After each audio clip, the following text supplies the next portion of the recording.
This is a Brooklyn-bound 2 train. The next stop is Wall Street. Stand clear of the closing doors, please.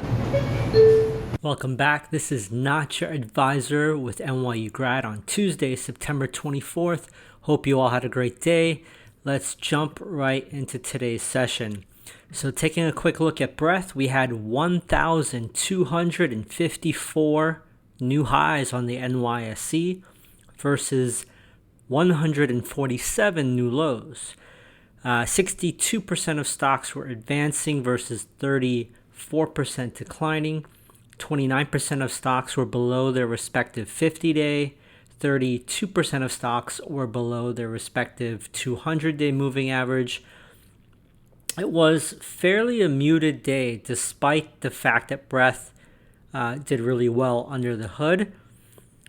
In the morning session, stocks were selling off on the NASDAQ and the S&P, but we were able to fight back and the Dow closed up 83 points.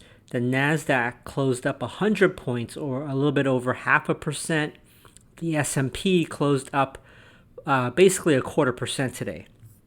Taking a quick look at the mega caps, it was a mixed bag, but certainly NVDA was the strongest, and I'll cover why.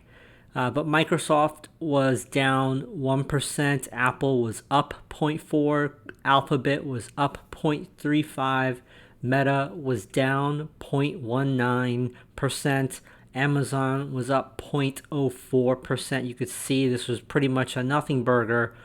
But Tesla was up 1.7% today, and NVIDIA was the strongest of the Mag 7, up 3.96% today.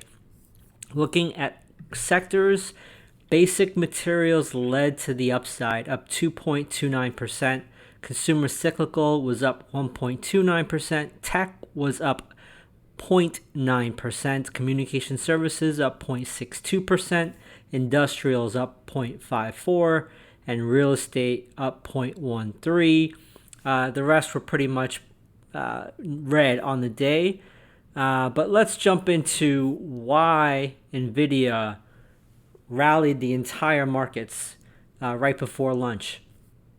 Basically, NVIDIA was selling off as well as tech, but there was an inside scoop saying that Jensen Huang from NVIDIA, who has sold 713 million of stock, that he's done for now. He's done with the insider selling, so stop worrying about it. And that rallied NVIDIA first, and then everything else kind of followed suit. But I want to put some focus on the chart. If you take a look at the show notes, you'll see the lower highs developing here since basically June. And we are literally at the stock split price. Maybe we'll get back up to this descending trend line marked in red, but it just seems overall in the marketplace, all of the news that comes out to juice the markets, whether it's the 50 basis point cut, whether it's China lowering the bank reserve requirements, as well as the ability to tap the Bank of China to borrow to buy stocks, that doesn't sound like a good idea.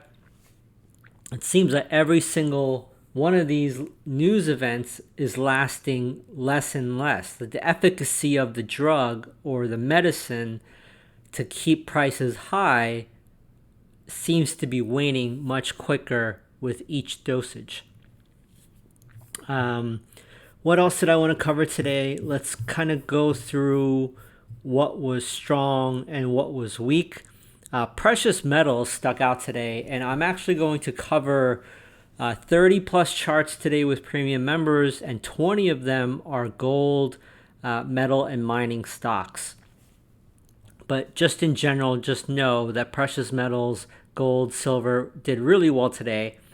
What was strong? Silver Corp Metals up 9%, Hut 8 Corp up 8%, ACMR Research up 6.6%, Pan American Silver up 6%, SILJ Junior Silver Miner Index up 5.65. Las Vegas Sands up 5.3. DJT bouncing up 5.27. Hims and Hers 5%. SLV 5%. Lyft 4.8. NVDA up 3.97. GDXJ Junior Miners up 3.9. Uber up 3.65. Uranium 3.5, Roku 3.4, Spotify 3.08%, Harmony Gold 2.7, and Zeta Global Holdings up 2.75. What was weak? Short semiconductor stocks S down 3.7%. The VIX itself was down 3.4%.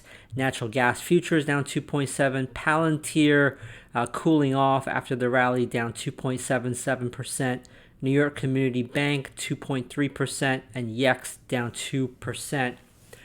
Free members continue to watch yields, the Mag 7, as well as economic data.